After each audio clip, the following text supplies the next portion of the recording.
한 장 더 찬송하겠습니다. 찬송가 우리 109장 찬송입니다.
우리 시간 함께 자리에서 다 일어나셔서 두 손 들고 찬양하라 내 영혼아, 찬양하라 내 영혼아 함께 우리 경배하겠습니다.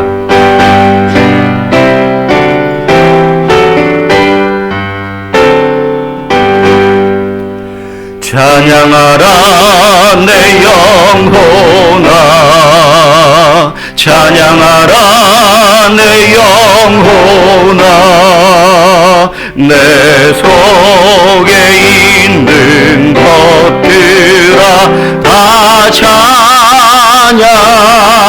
감사하라 내 영혼아, 감사하라 내 영혼아, 감사하라 내 영혼아, 내 속에 있는 것들아 다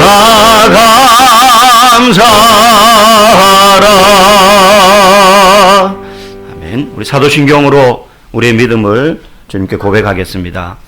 전능하사 천지를 만드신 하나님 아버지를 내가 믿사오며 그 외아들 우리 주 예수 그리스도를 믿사오니 이는 성령으로 잉태하사 동정녀 마리아에게 나시고 본디오 빌라도에게 고난을 받으사 십자가에 못 박혀 죽으시고 장사한 지 사흘 만에 죽은 자 가운데서 다시 살아나시며 하늘에 오르사 전능하신 하나님 우편에 앉아 계시다가 저리로서 산자와 죽은 자를 심판하러 오시리라.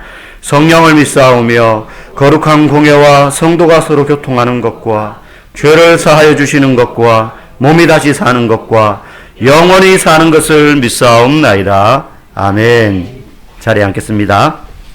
우리 찬송가 122장 함께 기쁨으로 찬양하겠습니다. 122장입니다.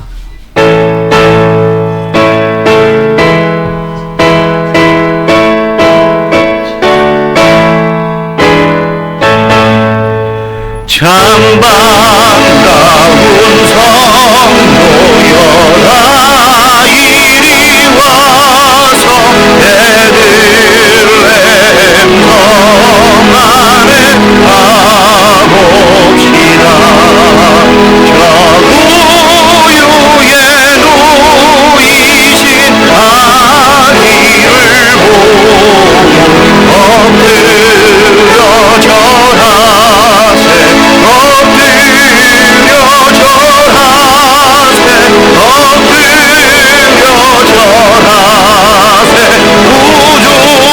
구주나셨네.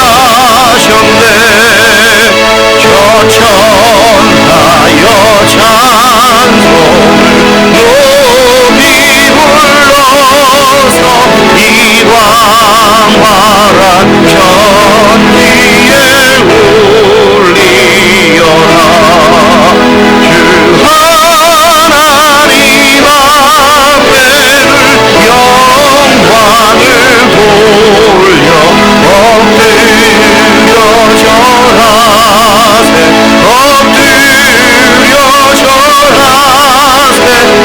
엎드려 절하세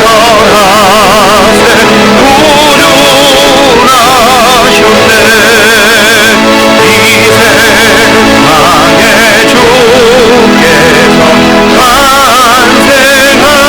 탄생할 때에 참신과 참사랑이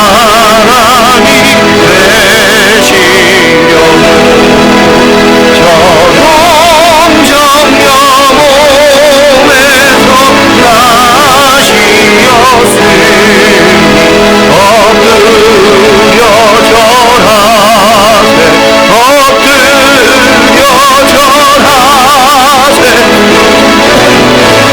절하세 절하세 구주나셨네.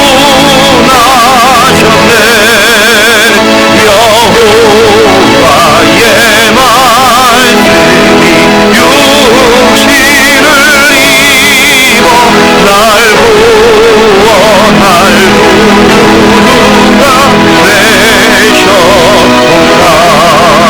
늘 감사한 찬송을 주 앞에 드려 엎드려 절하세 엎드려 절하세 엎드려 절하세 구주나셨네. 아멘. 제가 대표로 기도하도록 하겠습니다. 다 함께 기도하겠습니다. 사랑과 은혜가 충만하신 하나님 아버지, 많은 날 중에 어쩌면 가장 기쁜 날인 이 귀한 성탄절을 우리가 기뻐하고 또 축하하며 또 아버지께 감사하며 함께 예배드리기로 이 자리에 모였습니다. 하나님 아버지, 우리의 마음이 이 시간도 우리를 위하여 자신의 독생자를 아낌없이 이 땅 가운데 낮고 낮은 모습으로 보내주신 그 하나님의 크신 은혜와 사랑을 깊이 생각하며 한없는 감사와 영광과 찬양을 돌려드리오니 주님, 우리의 찬양과 감사와 영광을 받아 주시옵소서. 하나님, 참으로 2019년도 한 해를 시작한 것이 엊그제 같은데 벌써 올해에 성탄절을 맞이합니다. 주께서 우리 가운데 은혜를 베풀어 주시고 한 해 동안 지켜주신 것을 감사할 뿐만 아니라 아낌없는 그 독생자 예수를 통하여 보내주신 그 크신 사랑 앞에 오늘도 온전히 감사하는 예배, 감사하는 하루가 되게 하여 주시옵소서. 주님께서 우리에게 베풀어 주신 그 사랑 때문에 우리가 날마다 살아가는 줄 믿습니다. 우리가 가진 것 때문에 사는 것이 아니라 하나님의 사랑 때문에 살아간다는 것을 우리가 잊지 않게 하시고, 특별히 하나님, 우리끼리 모여서 기뻐하고 즐거워하는 것이 아니라 이웃들과 이 기쁨과 즐거움을 함께 나누는 귀한 성탄절이 될 수 있도록 주님께서 역사하여 주시옵소서. 이 시간도 주님 앞에 한마음으로 예배를 드릴 때에 듣는 그 말씀이 우리의 심령에 잘 박힌 못처럼 새겨지게 하시고 성탄의 의미를 깊이 간직함으로 오늘이 참으로 의미 있는 날, 그리고 참으로 감사와 영광과 기쁨이 넘치는 하루가 될 수 있도록 축복하여 주시옵소서. 감사하며 예수님 이름으로 기도하옵나이다. 아멘.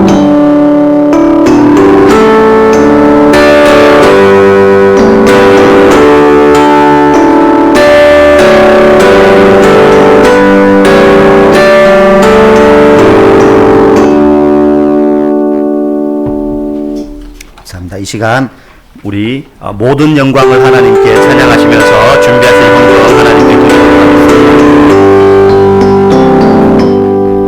모든 영광을 하나님께,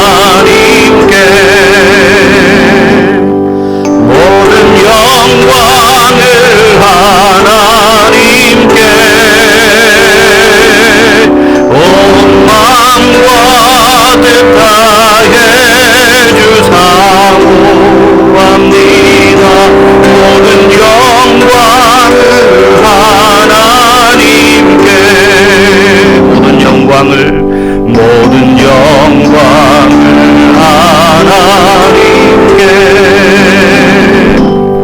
모든 영광을 하나님께, 온 마음과 뜻 다해 주사모합니다. 모든 영광을 하나님. 한 번 더 우리 찬양으로 고백합시다. 모든 영광을 하나님께, 모든 영광을 하나님께, 온 마음과 뜻 다해 주사모합니다. 모든 영광을 하나님께.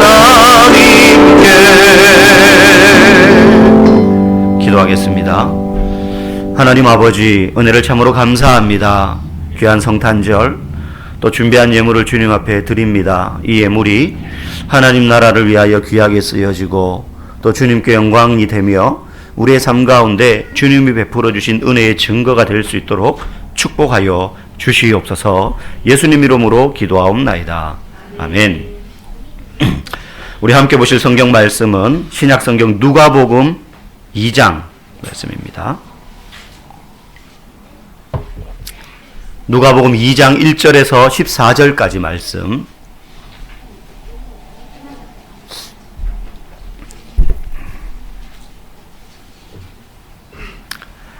누가복음 2장 1절에서 우리 14절까지 신약성경 89페이지에 있습니다. 우리 한 절씩 교독하고 14절은 저와 여러분이 한 목소리로 읽도록 하겠습니다. 그때에 가이사 아구스도가 영을 내려 천하로 다 호적하라 하였으니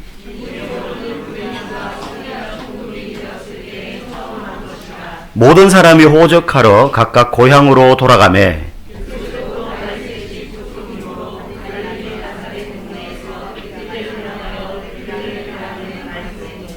그 약혼한 마리아와 함께 호적하러 올라가니 마리아가 이미 잉태하였더라. 첫 아들을 낳아 강보로 싸서 구유에 뉘었으니 이는 여관에 있을 곳이 없음이더라.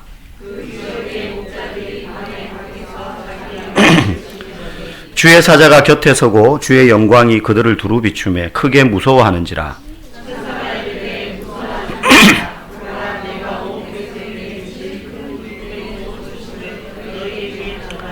오늘 다윗의 동네에 너희를 위하여 구주가 나셨으니 곧 그리스도 주시니라.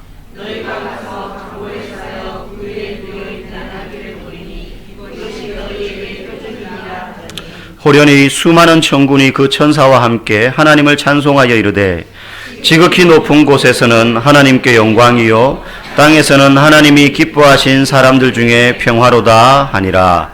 아멘. 그 1층에 있는 떡을 뒤편에다가 좀 올려놔 주시면 좋을 것 같습니다. 기쁨의 좋은 소식이라는 제목으로 우리 함께 은혜 나누기를 원합니다. 여러분, 오늘이 무슨 날입니까? 우리 영어로 무슨 날이에요? 메리 크리스마스는 인사고요. 오늘이 크리스마스입니다. 그죠?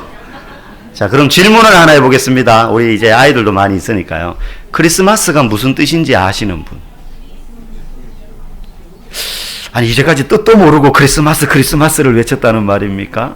아마 아시는데, 다 아시는데 너무 겸손하셔서 말씀을 안 하시는 것 같아요.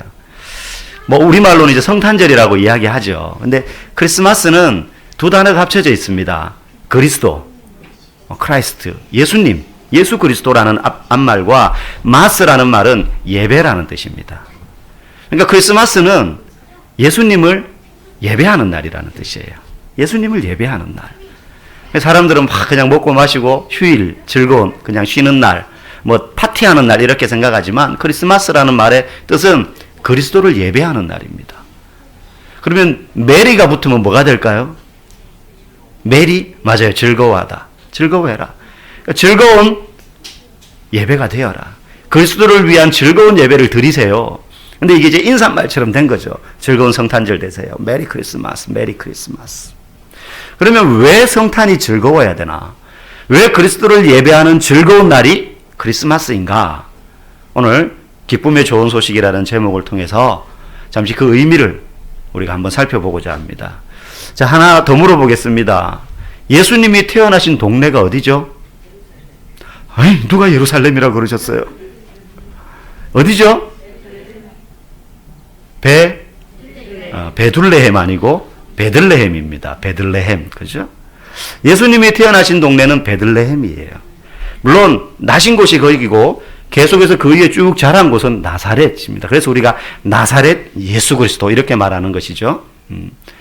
쭉 사신 곳은 나사렛이지만 태어난 곳은 베들레헴입니다. 여러분, 베들레헴의 뜻이 뭔지 모르시죠? 베들레헴이라는 그 유대 이스라엘 동네, 그 동네의 이름의 뜻은 우리말로 하면 떡집이라는 뜻이에요. 여러분, 오늘 마치고 나가실 때 떡 하나씩 그래서 가져갈 겁니다.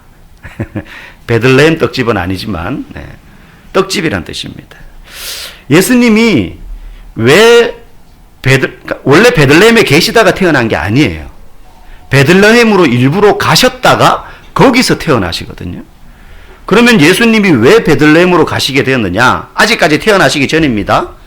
그러니까 어머니 마리아의 뱃속에 있을 때죠. 그래서 아버지 요셉과 마리아가 베들레헴으로 가요.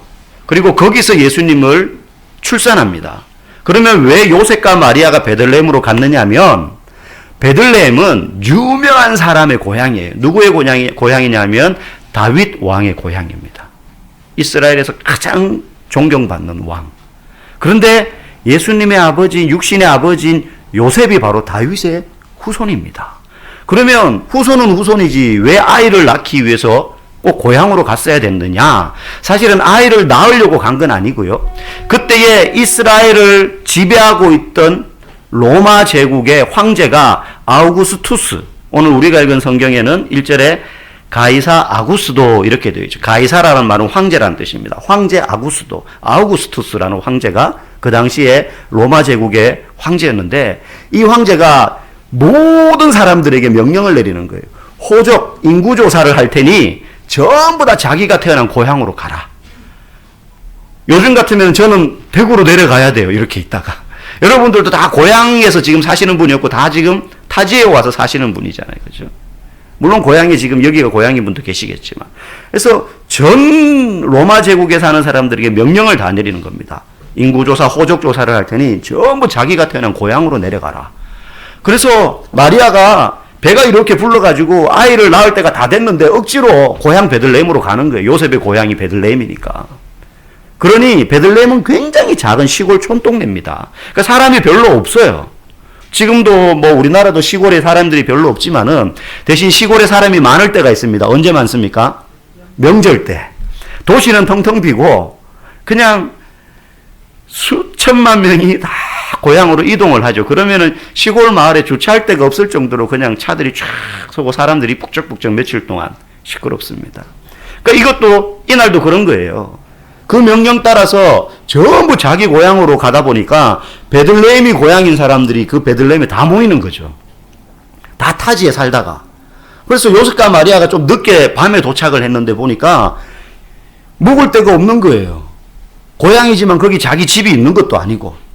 그래서 여관에 묵어야 되는데 여관마다 그 호적조사 때문에 베들레헴에 찾아온 그 고향 사람들이 다 들어가서 자리 잡고 있으니까 빈 방이 없는 거예요. 아무리 찾아다녀봐도. 그래서 어쩔 수 없이 어디로 가게 됩니까? 마구간으로 가게 됩니다. 마구간으로 가게 됩니다. 아기가 곧 태어날 것 같은데 도저히 방을 구할 수 없으니 길바닥에서 아이를 낳을 수는 없고 그래서 결국은 마구간에 가요. 그리고 거기서 예수님을 출산합니다. 태어나신 예수님을 어디에 눕혔죠? 말구유. 말구유가 뭔지 모르시죠? 우리 어린 친구들은 말밥통이에요. 말밥통. 저도 어릴 때 시골에 있을 때 소를 키웠어요. 이제 할아버지 집에서. 그래서 저 끝에 그 우사가 있었고 마당 저 중간에는 그 이렇게 울타리 소방이 있었어요. 소방이 저희 그 안방보다 더 컸어요. 그래서 소가 제일 좋은 재산이었기 때문에. 그래서 거기 소죽통이라 그랬어요. 소밥통이죠. 그런 데다가 예수님을 눕힌 거예요. 여러분들 중에 혹시 소 밥그릇에서 태어나신 분 계십니까? 아무도 없죠? 다 병원에서 태어나거나 어르신들은 다 집에서, 저만 해도 집에서 제가 태어났거든요. 다 뭐 따뜻한 집이나 병원에서 쾌적한 환경에서 아마 다 태어나셨을 겁니다. 근데 예수님은 마구간에서 태어나시고 그리고 말 밥그릇에 말죽통에 누이셨어요. 누일 데가 없는 거예요. 왜냐하면 여러분 아마 말구유나 소 우사를 이렇게 우리 어린 친구들은 안 보셔서 그렇지만 거기 들어가면 거기가 환경이 쾌적하지 않습니다. 네. 일단 악취가 엄청나고요. 그냥 그 말이나 소가 싼 그 분뇨, 똥오줌들이 그냥 다 널브러져 있어요. 질퍽질퍽해요. 거기 아이를 눕힐 수가 없잖아요. 그나마 막 이렇게 소지하고 청소하고 나면 눕힐 수 있는 데가 말구유인 거예요. 말밥통인 거예요. 여러분 예수님은 하나님의 아들이십니다. 하나님의 아들로서 태어나셨는데 우리보다도 훨씬 훌륭하고 우리보다도 훨씬 거룩하고 엄청 위대한 그런 분인데 그분이 처음 태어나신 곳이 마구간이었다는 거예요. 거기가 뭐 환경이 좋아서 막 눕고 싶고 아늑하고 그런 곳이 아닙니다. 예수님이 그런 곳에서 태어나셨어요. 말 밥그릇에서. 근데 예수님이 하나님의 아들이고 온 세상의 임금이신 하나님의 아들이신데 왜 그런 데 오셨을까? 왜 냄새나고 더럽고 질척질척하고 방 하나도 못 구해가지고 아니 하나님이 하시고자 하신다면 왕궁에 태어나게 하실 수도 있는데 왜 그런 누추하고 더러운 곳에 예수님이 태어나셨을까 하는 거예요. 다른 성경 빌립보서 2장 6절에서 8절에 보면 그 이유에 대해서 짧게 설명합니다. 예수님이 그렇게 낮고 낮은 모습, 그렇게 천한 장소에 태어나신 이유는 우리를 위해서 십자가에서 죽으시려고 그렇게 태어나셨다라고 말을 해요. 십자가에 우리를 위해서 죽기 위해서 예수님이 그런 지저분하고 냄새나고 또 사람들에게 환영받지 못하는 그러한 장소와 모습으로 예수님이 이 세상에 오셨다는 거예요. 그럼 그게 무슨 상관이냐? 우리를 위해서 죽으시기 위해 오셨더라도 좋은 곳에 태어나실 수는 있는데 왜 그런 곳에 태어나셨냐? 우리가 어떤 사람인지를 알면 그 수수께끼가 풀려요.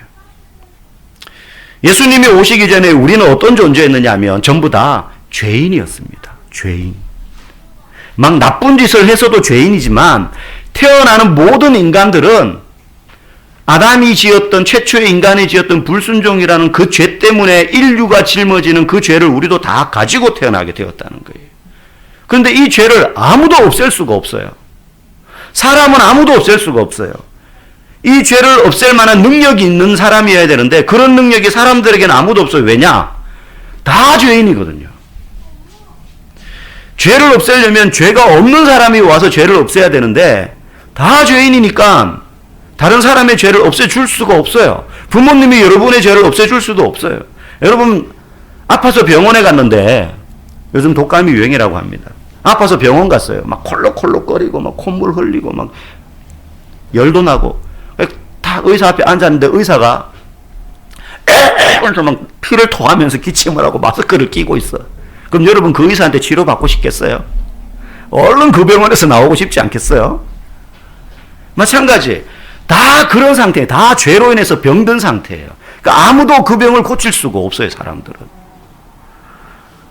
나도 나를 못 고치는데 누구를 고쳐준다는 겁니까?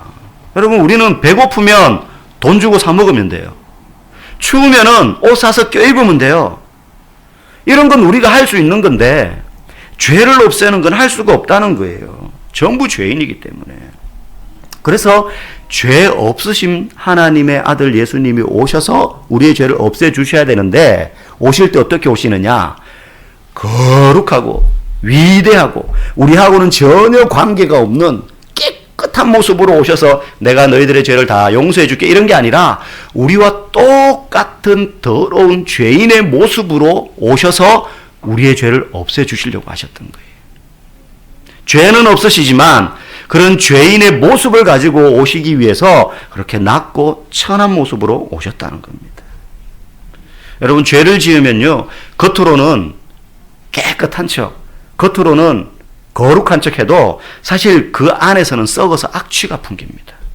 여러분, 생선을 따뜻한 장소에, 냉장고에, 냉동실에 안 넣어두고 따뜻한 장소에 한 3일만 놔두면 무슨 냄새가 날까요? 아름다운 장미향이 날까요? 너무 향기로워서 막 방 안에 걸어두고 싶을까요? 아닙니다. 악취가 나기 시작합니다. 파리가 꼬이고, 파리가 꼬이면 거기에 벌레가 생기기 시작합니다. 썩어요. 썩은 내가 막 나요. 목사님이 예전에 시골에서 강에서 막 수영을 하다가 여름이었어요. 매일 이제 강에서 수영을 했어요. 근데 저쪽에 보니까 먹구름이 쫙 몰려오는데 그런 광경 아마 어른들은 보셨을 거예요. 비가 오는 게 보여요. 저 산 너머 옆 동네에. 그 구름이 막 몰려, 여기도 막 쏟아질 것 같은 거예요. 그래가지고 얼른 친구들하고 막 그냥 팬티 입고 그때는 어릴 때 다 수영했으니까 대충 입고 뛰면서 막 그냥 티셔츠 걸쳐 입고 바지 입고 막 뚝방길로 지름길로 가로질러 가는데 구름의 속도가 우리보다 더 빠른 거죠. 막 비가 쏟아지는데 여름 장대비가 쏟아지는데 이게 그냥 젖는 정도면 괜찮아요. 어차피 물에서 놀았으니까. 근데 비를 맞으니까 막 아파요, 이게 막. 얼마나 세게 내리는지. 그래서 너무 아파가지고 피할 데가 그 뚝방길은 없는데 가다가 보니까 저기 아카시아 숲이 있는 거예요. 가시잖아요. 막 이렇게 하면서 아카시아 숲에 좀 잠시 이 소나기 지나갈 것 같으니까 피했다 가자 하면서 딱 들어갔는데, 그러면서 갑자기 막 역한 냄새가 막 나는 거예요. 이 뭐지? 하면서 보니까 그 옆에 그게 강이니까 아저씨들이 막 고기 잡고는 생선을 거기다가 막 피레미 하여튼 그 민물 고기들을 한꺼번에 다 보여놨는데 그게 막 썩은 거죠, 여름에.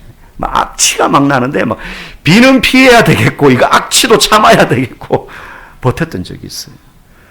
사람이 죄를 지으면 어떤 거냐면 죄를 짓고 죄를 안 지은 척 하고 있지만 사실 그건요, 썩은 생선을요, 신세계 백화점 포장지로 잘 포장해 놓은 것 같은 거예요.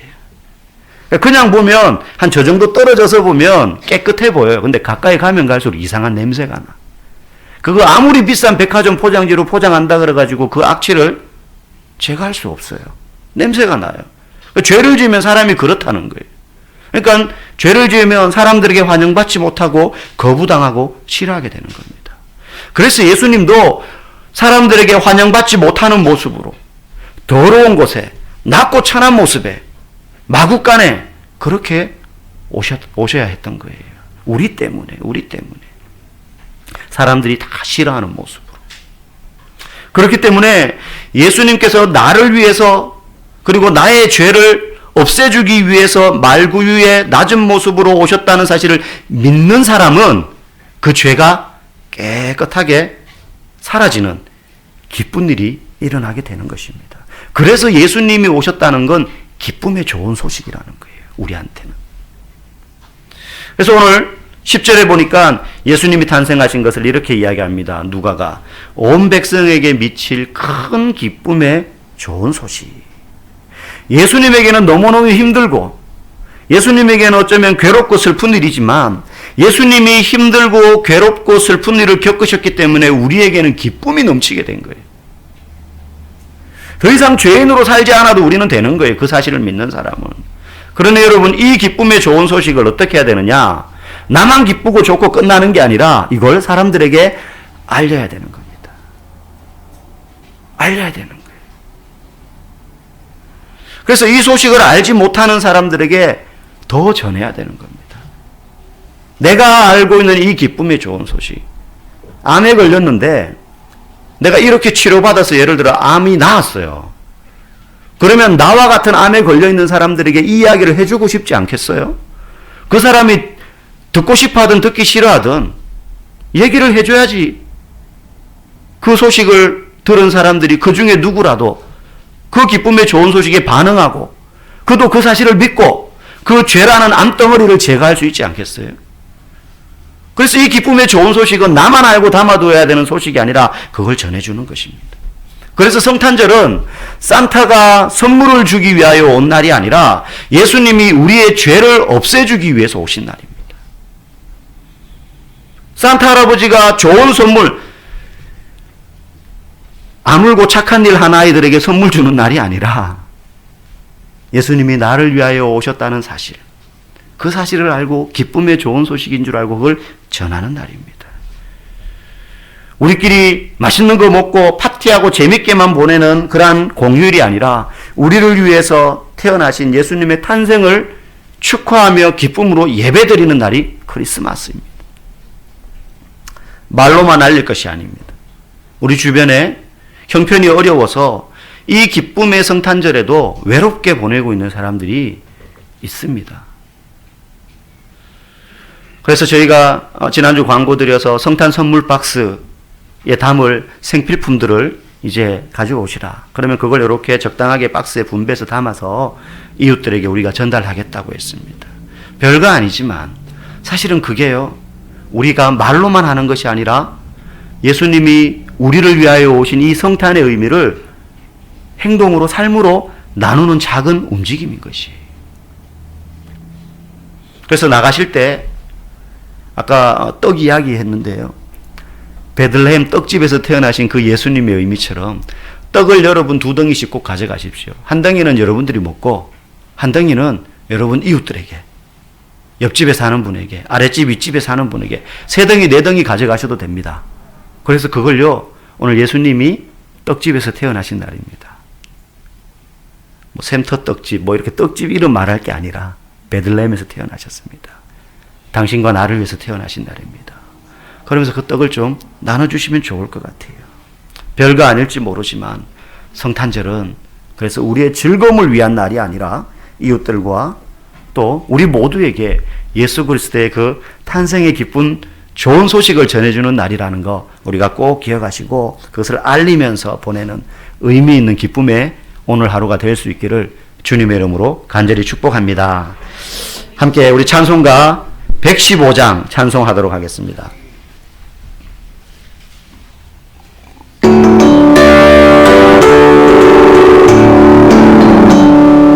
기쁘다 구주 오셨네 만백성 맞으라 온교회여 다 일어나 다 찬양하여라 다 찬양하여라 다 찬양 찬양하여라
우리 시간 옆에 있는 분들 손을 잡고 한번 기도했으면 좋겠습니다. 가족이라면 또 더 뜨겁게 손을 잡고, 또 혼자 계신 분이라도 성도분들과 함께 손을 잡고 이 시간 함께 축복하며 기도했으면 좋겠습니다. 성탄의 기쁨이, 즐거움이 우리의 마음 가운데 있고, 또 기도하는 가운데 떠오르는 우리의 이웃들 중에 누군가에게 오늘 내가 그리스도의 사랑을 전할 수 있게 해주십시오. 직장 동료든 마을 주민이든 아니면 형제이든 가족이든.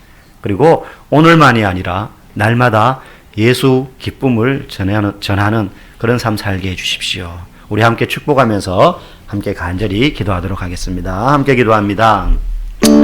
살아계신 하나님 감사합니다. 기쁨의 날을 맞이해서 우리가 하나님께 예수 그리스도의 탄생을 기뻐하며, 하나님 온 세상 사람들이 자신들의 즐거움을 위해서 파티하고 흥겹게 보내지만 사실 오늘은 우리를 위하여 아낌없이 낮고 낮은 모습으로 오신 예수 그리스도의 탄생을 축하하며 기쁨으로 예배하는 날입니다. 하나님 오늘 우리가 드린 예배와 같이 우리의 이웃들에게 이 기쁨의 좋은 소식을 전해줄 수 있게 하여 주시옵소서. 작은 것들이지만 우리의 마음을, 또 우리의 물질을, 또 생필품들을 통해서 그리스도의 사랑을, 또 그리스도의 탄생의 기쁨의 좋은 소식을 전하며 그들의 영혼에게 참으로 기쁜 소식이 되게 하시고, 또 우리 손을 맞잡은 가족들, 성도들 마음 가운데 그리스도의 그 사랑이 깊이 자리 잡아서 오늘 하루가 아니라 매일매일 우리 남은 평생을 예수 그리스도를 온전히 사랑하며 섬기며 살아가는 우리 모든 믿음의 성도들이 다 될 수 있도록 주님 도와주시옵소서. 하나님 아버지, 우리의 마음 가운데 오늘 하루 성탄의 기쁨이 넘치기를 원하며 매일매일의 삶이 그냥 기쁨의 삶이 되기를 원하오니 주여 축복하여 주시옵소서. 하나님 아버지, 온 세상 사람들이 즐거움과 기쁨의 날이라고 이야기하지만 자신이 즐거워하고 자신이 기뻐하는 날로 생각합니다.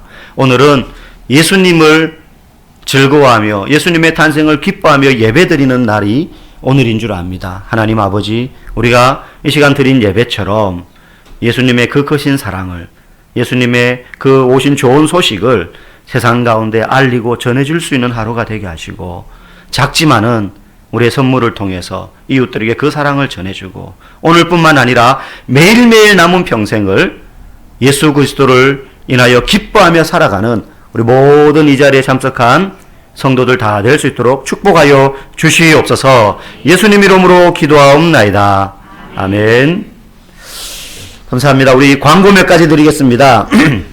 오늘은 마치고 내려가시면 1층에 우리 주일학교 학생들이 그동안 이렇게 달란트 받은 것 가지고 오늘 달란트 잔치가 열립니다. 거기에 여러 가지 아이들을 위한 것들도 있을 뿐만 아니라 또 어르신들이 먹을 수 있는 좋은 맛있는 먹거리들도 다 준비되어 있습니다. 우리 가지 마시고 다 참석하셔서 함께 담소 나누시고 또 간식도 드시고 음식도 드시고 그렇게 하셨으면 좋겠습니다. 아까 설교 중에 말씀드린 성탄 생필품 박스를 이제 오늘 포장을 해야 됩니다. 그래서 우리 성도분 몇 분은 1층에, 지금 2층에 여기 본당에 있는 것들 가지고 내려가면 1층 들어오는 입구에 보면 쌓여 있거든요. 그리고 성탄 그 포장할 박스도 있으니까요. 우리 그 학생부 예배실에서 같이 그거를 박스에 좀 이렇게 나누어서 이렇게 포장하는 거 같이 좀 도와주셨으면 좋겠습니다. 다음 주일 광고입니다. 다음 주일 29일은 이제 올해 마지막 성찬식이 있습니다. 그래서 1부 예배는 없고요. 2부 연합 예배로 드린다는 거 기억하시고, 그리고 그날 오후 2시에 점심 식사를 하고 오후 2시에 재직 세미나가 있습니다. 그래서 2시부터 한 40-50분 세미나 듣고 그 다음에 이견 목사님 오셔서 말씀을 전하실 거니까요. 기억하시고 우리 재직들은 한 번도 빠짐없이 꼭 참석해 주시기 바랍니다. 우리 좌우 앞뒤 보시면서 한번 축복하겠습니다. 사랑합니다. 축복합니다. 우리 자리에서 다 일어나셔서 앞에 있는 우리 축복 기도문 옆에 분들 함께 손을 잡고 안고 포옹하고 손을 내밀고 상대방에게 우리가 이렇게 함께 축복했으면 좋겠습니다. 우리 축복 기도문 낭독하겠습니다. 여호와는 내게 복을 주시고 너를 지키시기를 원하며, 여호와는 그의 얼굴을 내게 비추사 은혜 베푸시기를 원하며, 여호와는 그 얼굴을 내게로 향하여 드사 평강 주시기를 원하노라. 아멘.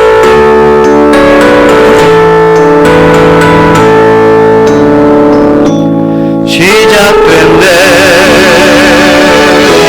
우리 주님의 능력이 나의 삶을 다스리고 새롭게 하네.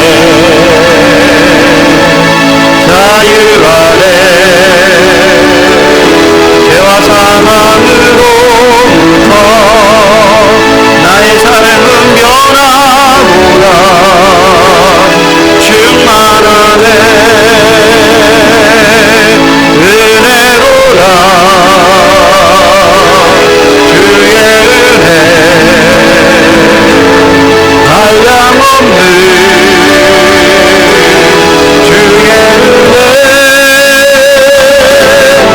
은혜로라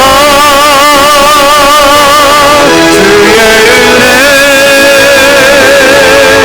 변함없는 신실하신 주의 은혜. 이제는 우리 주 예수 그리스도의 크신 은혜와 하나님 아버지의 무한하신 사랑과 성령님의 위로 충만하심이 우리를 위하여 낮고 천한 모습으로 오셔서 그로 인해 우리에게 구원의 기쁨의 좋은 소식을 전해주신 그 예수 그리스도를 가슴에 담고 또 알리며 전하며 살기를 소원하는 우리 모든 믿음의 동역자들 위해 이제로부터 영원토록 함께 있을지어다. 아멘.